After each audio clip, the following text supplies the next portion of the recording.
Hey guys, welcome back to another DK podcast. It's your homegirl, Joey. Thank you so much for stopping by to view our latest episode. In this episode, I get to interview my little sister, Clarice Burse, aka Poohda, aka Charlie on a Go. In this episode, Poohda will share with us her childhood, growing up under me, and how my incarceration affected her and shaped her life journey moving forward. Without further ado, I hope you enjoy. Let's get into it. Hey guys, welcome back to another DK podcast. It's your host, Joey. I'm sitting here with my sister, my little big sister. Hey guys. This is episode 18. And yeah, introduce yourself, sis. Hi, I'm Clarice. I go by Poohda. That's what my family called me, and I'm just excited to be here with my sister. And let's talk. Let's talk. So I got you here today because I figured that telling all these stories about, people who are incarcerated, and I got, guests on here and they're talking about their experiences. So I figure, why not reach out to the family aspect of a person who was incarcerated, and who better to tell a good experience than you? Oh, yeah, there you go. So I went to jail in 2009. What grade were you in? I was going to the 11th grade. The 11th grade. And so let's talk about before I got incarcerated. How life was for us before I got incarcerated. Oh, life was great. I didn't have to worry about nothing. I got picked on because I had all the shoes, all the clothes. My hair was always done. It was good having two older siblings that helped your mom take care of you. It was amazing. Like, if I needed anything from you, I could call you. I got my nails done. I was able to do kickboxing, just different things that people in our neighborhood weren't able to do because I had you. Right. So it was definitely amazing. I loved everything I got to do as a kid growing up because of you. Thank you. I appreciate that I was able to give you that good experience as a child. I don't know if I touched on, or I may have in my interview about Daddy and, his addiction and how, it somewhat affected us growing up. Yeah. Would you like to discuss that? So it was hard at first because we knew what was going on, but we didn't. Right. And other kids would bully me and talk about Daddy, and it was just trying to learn how to love your parent through their sickness. Right. But having you and Will there helped a lot because wherever he lacked, you guys picked up the slack. Right, so. Right. Because Daddy, he wasn't a bad parent. No. He just had an addiction, something that, he couldn't control. So, like you said, we did our best trying to, navigate through his addiction. And it was an experience. God rest Daddy's soul, because he's no longer with us. Right. But we did what we could. We did our best, and as your older siblings, we noticed that we had to step in and fill those shoes the best way we could, because Mommy was a hard worker. Yeah, that's all she did was work 9 to 9. That's all I remember. She would leave at 8 something in the morning, then get back till about 10 because she worked 9 to 9. Yeah, she was a hard worker, and she instilled that in us to be hard workers. So, me being in my 20s and everything, and living, the way I was living, were you aware that I was selling drugs? So, because our dad was who he was, I wasn't a dummy. So I knew something. Right. But I couldn't put my finger on it, and you were golden in my eyes. Like, you couldn't do no wrong. Right. So it was like, even if someone would have told me that, I probably wouldn't have believed them. Yeah. Along with the DARE program at school, certain things, but I wasn't really sure. Right. To be like, yeah, that's what she's doing. Yeah, because I always worked. Yeah. You always kept had a job. From PNC Port, KFC, you always kept a job. And that's what makes me always keep a job. Right. We were taught to work. So, okay. So now when, let's fast forward to, me getting arrested and, going to jail. I don't know if you knew what was going on in the midst of all that until I went to jail. I didn't. Mommy, she's a secret keeper. Yeah. Well, not no more. Right. Woman, she'll tell your business, boy, I tell you. But I didn't know until it was time for you to go away, and it was heartbreaking. Yeah. Because I felt like, what am I going to do? Right. What am I going to do without my sister? Right. Like, what do you mean she has to leave me? Yeah. It wasn't always about the material things, but I was going to miss that too. And this was the crucial time in high school. 11th and 12th grade is the time that you make yourself. Like, however you leave high school, that's how everybody's going to remember you. And I'm like, dang, I'm not going to have all the stuff that I had. My sister's not going to be here. There's going to be dances. You did my, people don't know, you did my hair a lot. Mm-hmm. They thought I went to the salon. So I'm like, who's gonna do my hair now? Mm-hmm. Who's gonna pick up that slack? Right. So it was scary. Yeah. It was very scary. Yeah. I didn't know what was gonna happen. So how was life while I was gone? It was hard. It was hard. Mommy struggled a lot. She tried to keep up with what you were doing. I knew she couldn't, but then I got a job. Yeah. So I could do what I wanted to do for me. Because my wardrobe and stuff changed, people bullied me. I fought a lot. Mm-hmm. But it wasn't because of me. It was because people just wanted to pick on me. So when you were gone, I was just like, oh, I can't wait until my sister get back. Y'all all gonna get it when my sister get back. Like, you don't know my sister. She got my back. It was, I was missing you. I didn't have that person to, ask certain questions for. Because you did your time without calling them. You were like, I'm doing this. I'll see y'all when I get back. So it wasn't like I got a phone call every day where I could be like, well, this is what's going on. What should I do? There was questions that I didn't want to ask mommy. Yeah. So, I went to our brother's wife. Or sister. So, like, I had to ask Will a lot of things, too. Yeah. So, it was just really hard not having the big sister that you had all your life. Yeah. Those 2 years was very, very hard. Yeah. Like, yeah. So, I missed your graduation, and I missed you going to the prom, and it was definitely hurtful. I missed, like you said, a really important time of your life, and I wasn't calling home and I wasn't reaching out because I didn't want to hurt myself. I don't know if you remember the one time that you and mommy came to see me when I was down in the county. Oh yeah, you hated it. Yeah. You didn't want us to come back. Yeah, I specifically said don't come back. But I told you that was your color. I'm like, that's your color. And I got it on. But don't make it your everyday color. Don't make it a lifetime color. Right. I did tell you that. But yeah, I seen in your eyes, it was kind of like a parent not wanting their kid to come see them behind that glass. Yeah. So that's what I seen. I seen you looking at me like, I don't want my sister to come back down here. Yeah. Especially because I went down there a lot because of daddy. Right. I knew his inmate number by heart. Right. That's not a thing we wanted. Yeah. And I seen it in your eyes. No, I was mad because I did want to come back and see you. I wanted to see you any chance I got, but it was your choice, and I'm kind of glad you did it that way, because once you came home, it was like, oh my gosh. Like, I was telling myself you was in the army, and deployed, and that you would be back soon. So when you came home, that was everything. Like, everything just stopped. I didn't care what was going on in the world. That was the best time. Right. So. Yeah. I like I was saying, I didn't want to hurt myself, because I didn't, like, when you guys left that time, it was just like, man, like, I didn't want to keep dealing with that. You guys coming and going. I just knew that I was coming home. It wasn't going to be that long. And I just wanted to get in there and get it done and get back to y'all.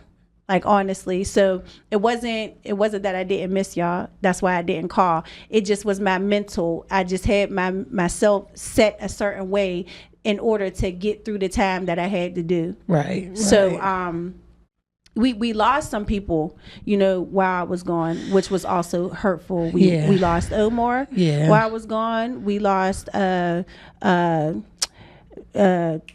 brother. TJ. Yes.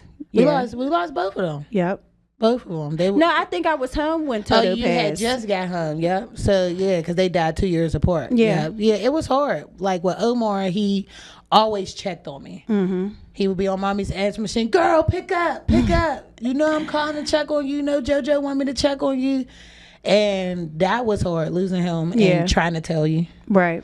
Was very, very hard. That was one of the worst things that I ever experienced, having to tell your loved one in jail that someone that we love dearly passed. Right. Like, I didn't know how to do that. Yeah. And I was still a kid myself. I'm like, oh my goodness, I Yeah. gotta tell my sister, and it hurt. Yeah, It hurt. And those situations, because I was at Cambridge Springs when TJ passed away, and I think Will told me, and it was like, dang, if I don't want to call home, if this is what I'm in here, Yeah. you know what I mean. So that kind of made it hard for me to communicate with you guys as well.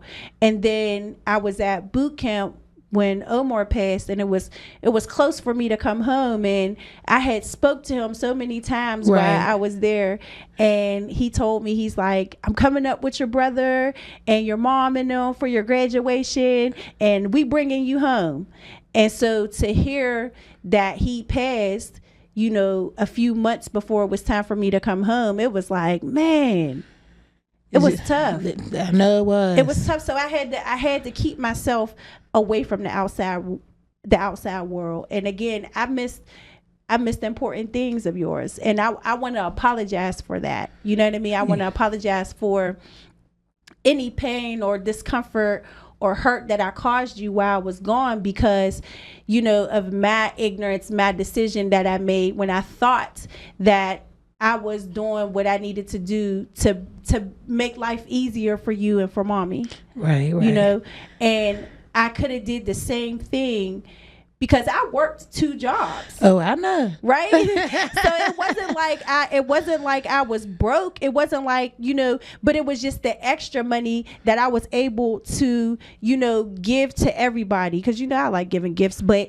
you know, it was the extra money that I had to give to, you know, my family members who needed it when they asked for it. Right. You know? So I thought at the time that I was doing something, I knew it was wrong, but it was like Robin Hood kind of, sort of. Right. I appreciate your experience though, because Will going through juvenile, you going through adult things. I didn't do it. Yeah, exactly. Right. I didn't do it. I didn't get in trouble. I stayed away from it. It also taught me that you got to grind in your job. Mm-hmm. Like, dang, my mom was grinding, my sister was grinding. They still felt like they didn't have enough money. So I just got to keep that grind going and learn how to save. Like, you were out the house at 18. Yeah. I remember when you had the first cricket phone with the antenna. I wanted to be you. My sister bought her first jewelry, everything you did. So it was just like, all right, she did. I've had in my mind, she did this, so I didn't have to. Right. So I appreciate your experience, and I what do I want? I love the fact that you explained your experience. I love the fact that you let me know through the whole time you stuck in reading the Bible. Yes. Because that's what helps me today. Yeah. Like if I have trouble, I have to go to my scripture. Yeah. Because when you were it was you and God in there. Absolutely. There was other human beings in there, but it was you and God. So that helped me learn and get back in the church. Yeah. Because I'm like, dang, my sister loves the Lord, and he helped her through it, and he can help me through everything. Yeah. So your experience might have been a bad one that no one wants to go through, but it definitely helped me, and I appreciated your experience. Yeah, so I want to because thank you for that. You're welcome. Absolutely. You know, we've always been a family that believed in Christ. Yes. You know, we may have lost our way every, you know what I'm saying, here and there, every, you know what I'm saying, bend of the road, but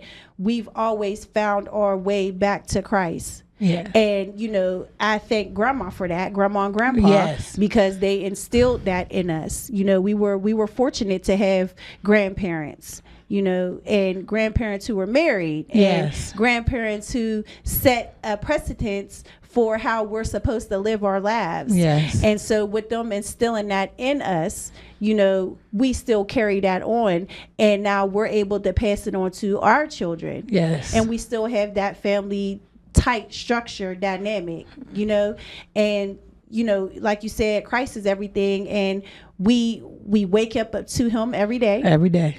We even experience him at work like you do. Yes, yes. Tell my audience exactly what it is that you do.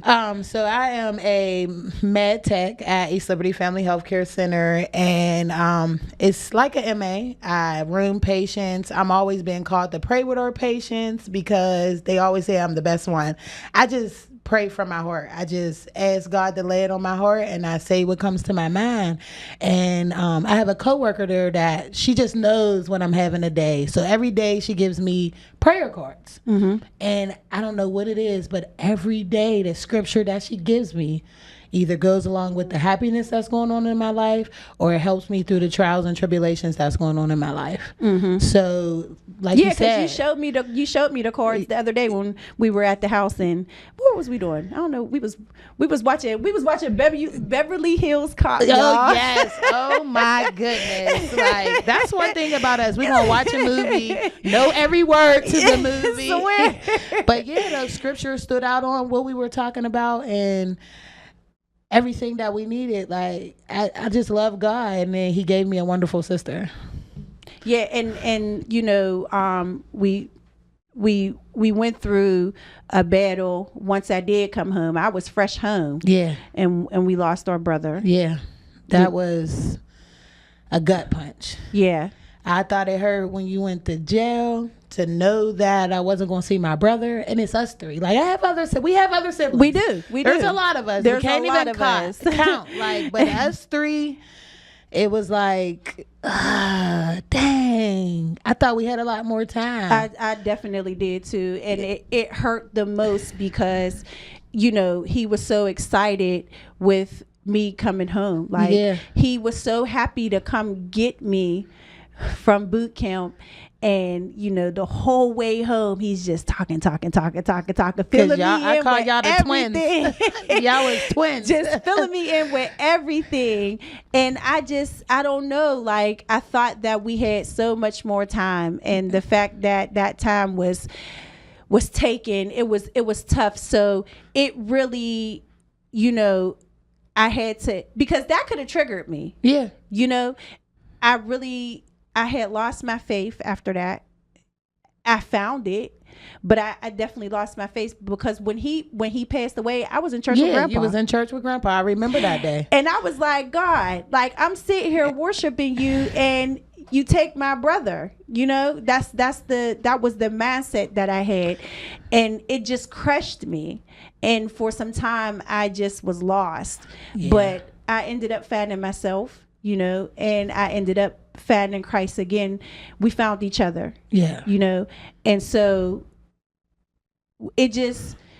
everything just came together, you know. And it came together for a good reason, because not too much longer, we lost Daddy. Yeah. We lost Grandpa. Yeah. I lost my dad. Uncle Sean. Yeah. It was just a lot of heavy hitters. So we had to eventually come back together and form that Voltron. Yeah. That Jesus Christ Voltron. We needed to, yeah.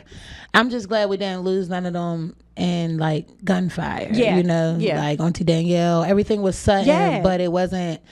It brought us closer, and it let us know that we are all we have. Yes. And if you're not a parent and you just have siblings and cousins, you need to know that God gives you the person for a time. Yes. And we have to return them. Right. And we had to learn that. And I'm just glad that I had you here for that, because I don't know where I would have been if you weren't home. I don't know what I would have done if I wasn't home either, because I needed y'all just as much as you needed me. Absolutely.